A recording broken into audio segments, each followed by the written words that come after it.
हाँ जी बेटा, let us start today with the topic cross product. We will call it as a vector product also. और मैंने आगे भी बताया था कि अगर वेक्टर चीज है तो दैट मीन्स उसके साथ डायरेक्शन और मैग्नीट्यूड दोनों चीजें होती हैं, ठीक है। तो अब अगर बेटा वे,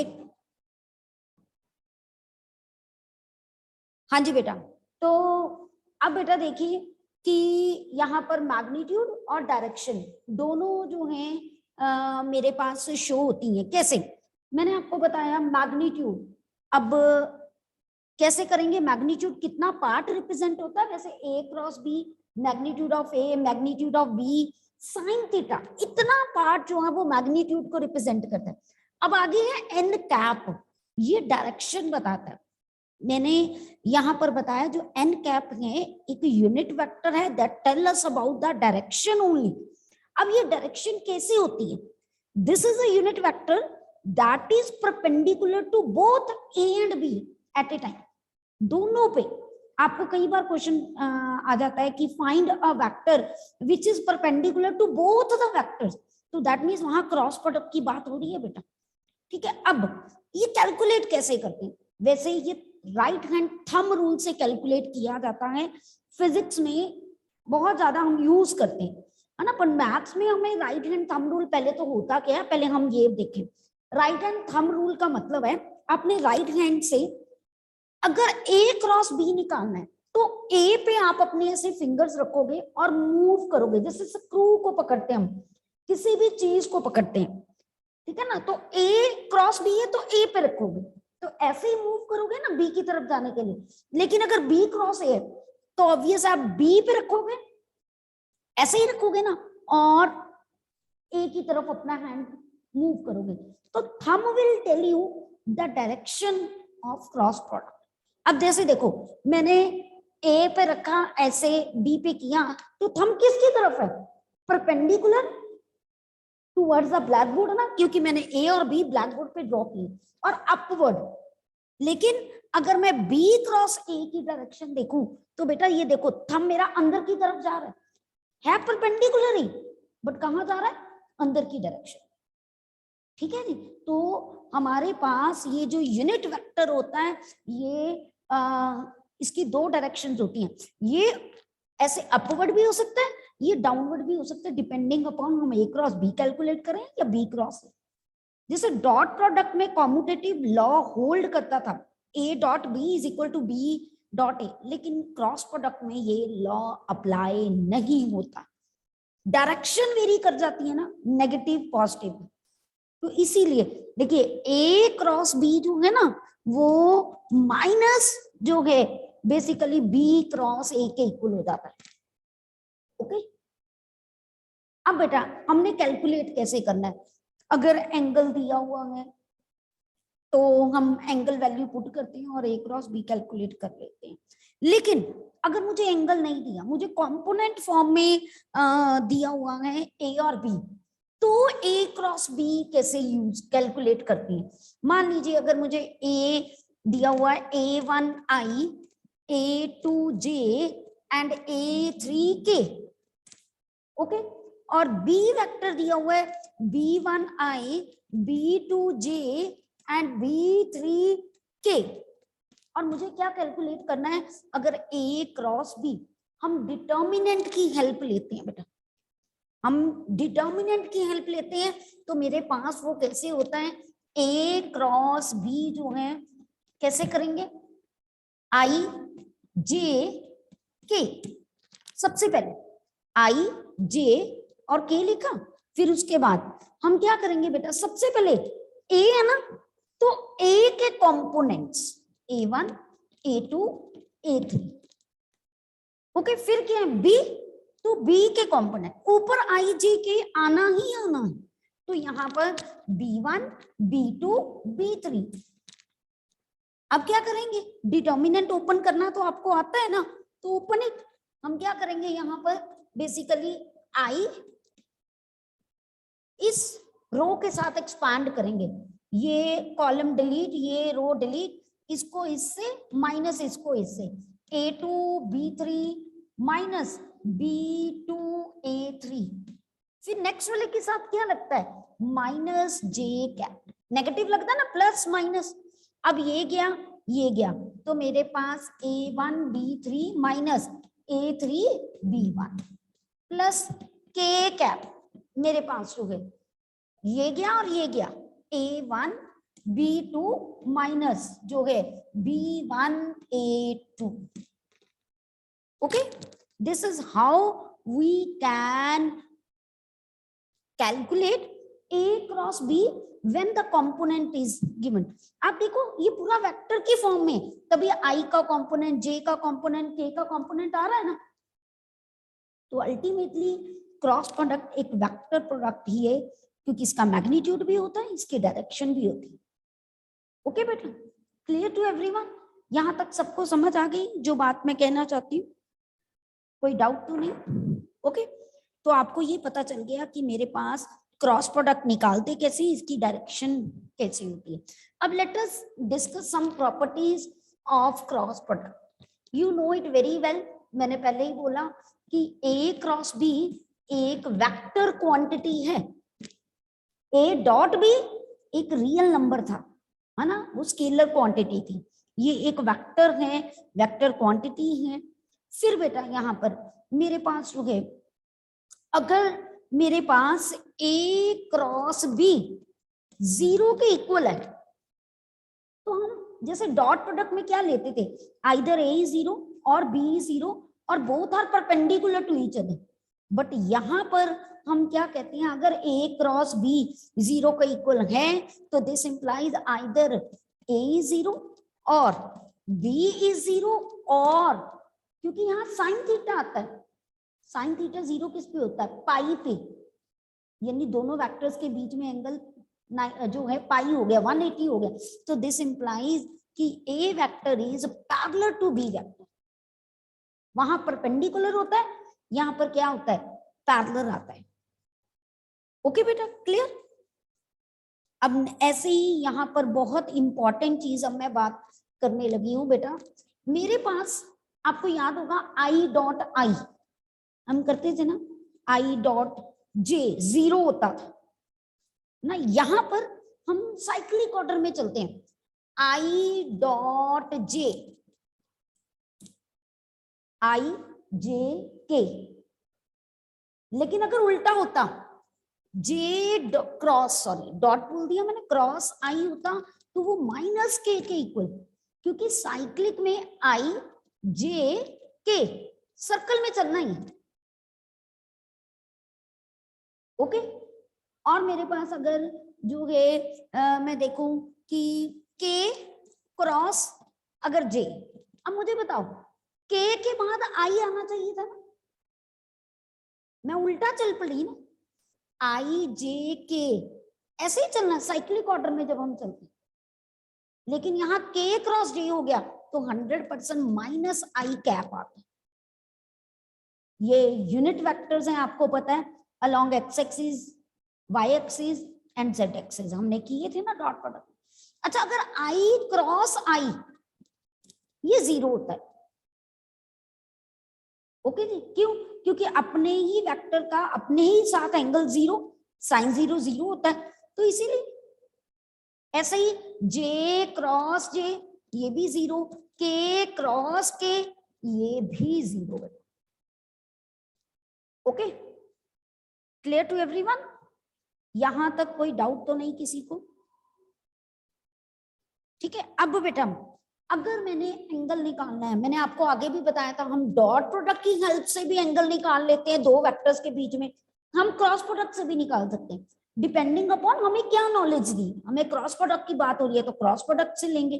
तो सिंपल जो है, आपने क्रॉस प्रोडक्ट में मैंने आपको बताया A क्रॉस B वेक्टर जो है वो magnitude of A, magnitude of B और साइन थीटा, ये मैग्नीट्यूड है ना, तो मैं इधर मैग्नीट्यूड, मैंने एन कैप लिया ही नहीं, तो अब मैंने यहां से साइन थीटा निकालना है, तो क्या हो जाएगा मेरे पास, sine theta is magnitude of A cross B over magnitude of A, magnitude of B।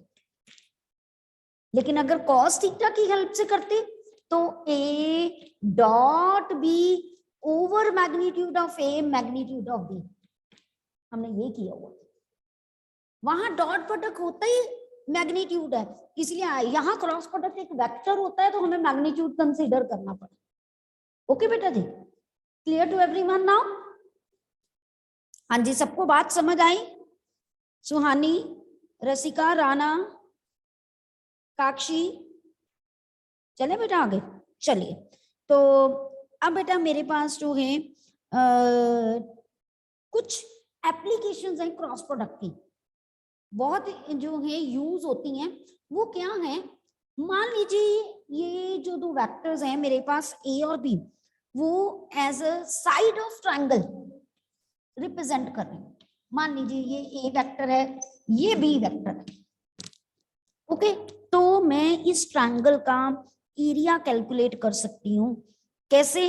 That is area of triangle जो है वो हाफ ए क्रॉस बी का मैग्नीट्यूड। ओके बेटा, if these two vectors are represented as a sides, आप A ऊपर अगर एक side ले लिया वेक्टर, नीचे बी ले लिया, जैसे मर्जी ले लो, बस ये चीज याद रखना, ये दोनों वेक्टर्स जो है ना एक ही वर्टेक्स से स्टार्ट हो रहे हैं, इधर ए इधर बी। ठीक है जी, क्योंकि यहाँ लेना ही मैग्नीट्यूड है तो हमें कोई टेंशन ही नहीं होगी, ए नीचे लिया बी नीचे लिया, जैसे मर्जी आप लिख सकते।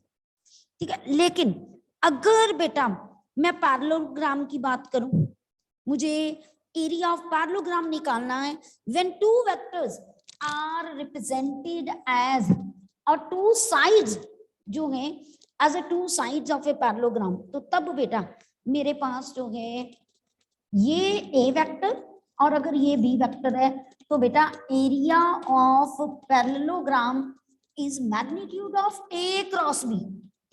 यहां हाफ नहीं लगता है। ओके बेटा, क्लियर? अच्छा, अगर मैं बात करूं एरिया ऑफ रेक्टेंगल की, है ना, ये भी यूज होगा बहुत बार, एरिया ऑफ रेक्टेंगल, और मुझे 4 वर्टेक्स दे दी हैं एक रेक्टेंगल के, मुझे ए दे दिया, ये दे, ठीक है, और मैंने एरिया ऑफ रेक्टेंगल यूज करना है, तो वैसे एरिया ऑफ रेक्टेंगल क्या होता है?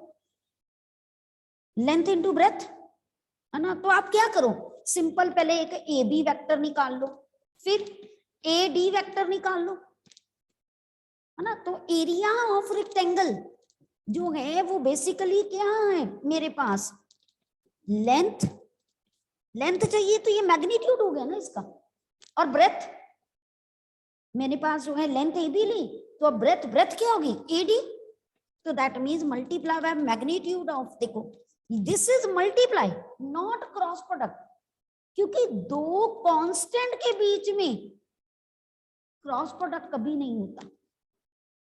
जो क्रॉस प्रोडक्ट होता है वो हमेशा क्या होता है, दो वेक्टर्स के बीच में, तो दिस इज मल्टीप्लिकेशन। ये L इंटू बी फॉर्मूला लगाया मैंने, बच्चे कंफ्यूज हो जाते हैं, मुझे समझ नहीं आती है क्यों। ओके बेटा, अच्छा ये था एरिया ऑफ पैरेललोग्राम, या कोई भी हम रेक्टेंगल ले लें कुछ, जब ये दो साइड्स थी, लेकिन अगर डायगोनल दिया ना मुझे, क्वाड्रिलेटर्स के डायगोनल दिया, तो एरिया ऑफ अगर मैंने निकालना है पैरेललोग्राम या रेक्टेंगल या रोम्बस है, तो ये सारे पैरेललोग्राम के साथ कोरिलेटेड है, तो मैं हाफ D1 क्रॉस D2, तब मैं हाफ लगाती हूं।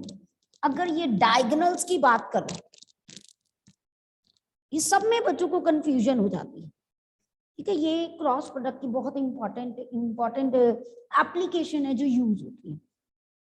ओके बेटा, now let us do some questions related with cross product, तभी आपको ज्यादा क्लैरिटी होगी, ये सारे फॉर्मूलेज आपके एक्सरसाइज में यूज होंगे। Okay, late us do.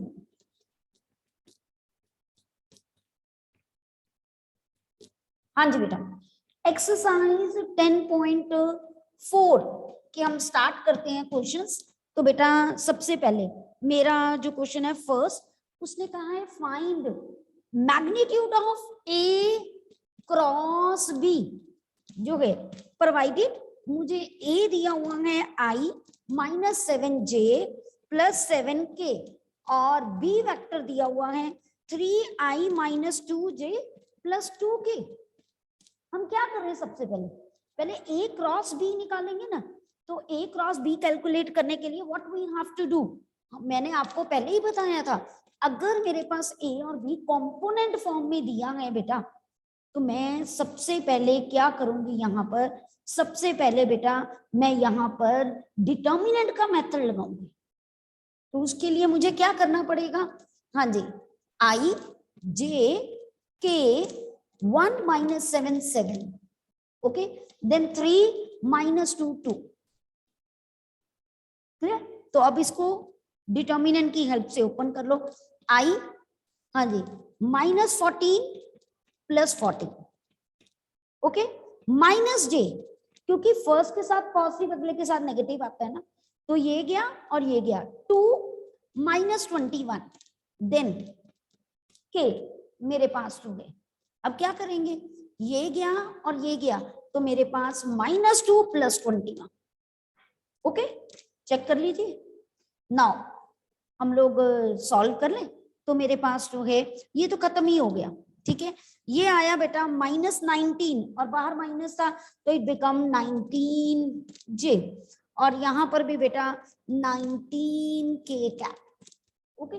अभी ये a क्रॉस b आया, हमने क्या निकालना है, magnitude of a cross b, किस, ये आया तो एक वेक्टर है ना, एक वेक्टर का मैग्नीट्यूड कैसे कैलकुलेट करते हैं, how to calculate magnitude of a vector, हम क्या करते हैं, सिंपल अंडर रूट ऑफ जो है आई जे के कैप के कंपोनेंट्स का स्क्वायर का सम, तो 19 का स्क्वायर प्लस 19 का स्क्वायर, बेसिकली ये 2 into 19 square, answer is 19 root 2, काम खत्म,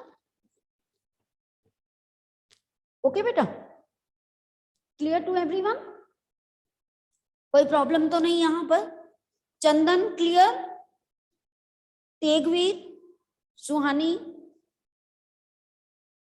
चले बेटा आगे, चलिए let us do the next question बेटा, question number 2, okay, question number 2 में अब मेरे पास क्या है बेटा, let us see in question number 2, find a unit vector जो है to each of the following, ध्यान से देखिए, एक यूनिट वेक्टर निकालना है टू ईच ऑफ, मतलब इन दोनों पे एट ए टाइम, इन दोनों पे एट ए टाइम जो है वो परपेंडिकुलर है, और मुझे दिया हुआ है A vector is 3i plus 2j plus 2 मेरे पास जो है k, और बी वेक्टर मुझे दिया हुआ है i plus 2j minus 2k।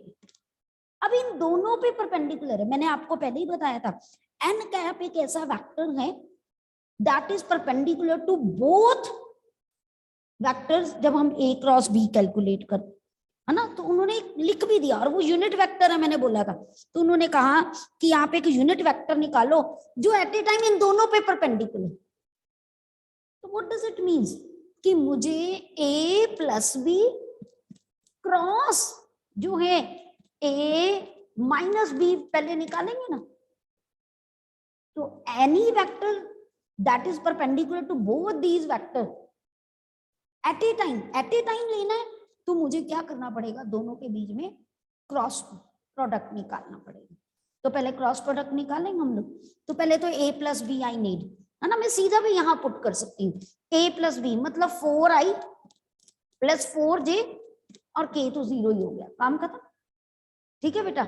और मेरे पास जो है यहाँ पर क्रॉस a माइनस बी, अब माइनस करना है, तो 2i j वाला मेरे पास जो है खत्म हो गया माइनस करने पे, और k वाले के साथ क्या आ गया 4k क्या, ओके बेटा।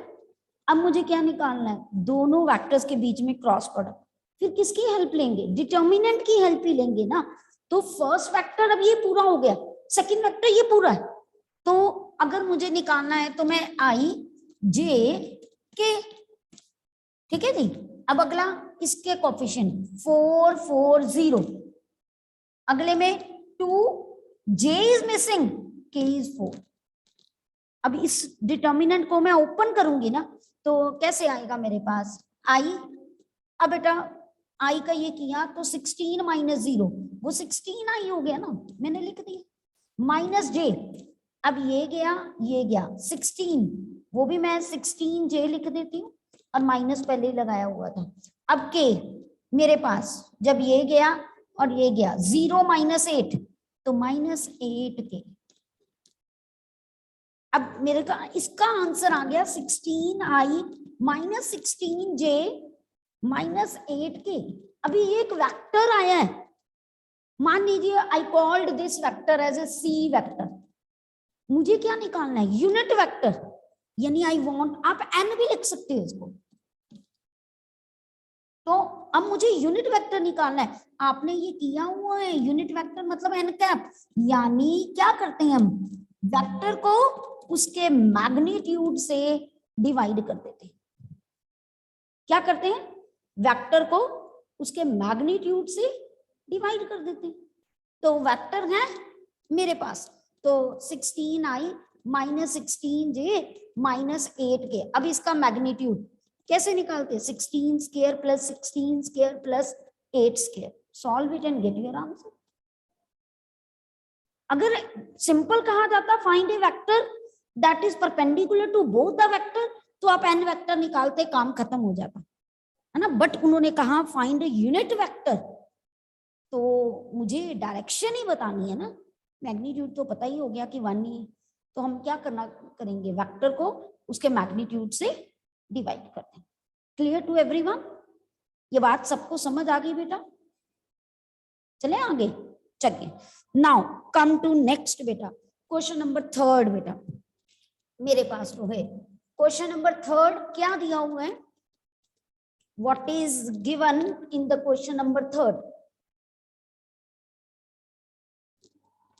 हाँ जी, let us read that question. If a unit vector जो है A, that is mention here कि मेरे पास एक यूनिट वेक्टर है ए। ओके बेटा, we will do this tomorrow as the time is over. Okay, we will do it tomorrow now.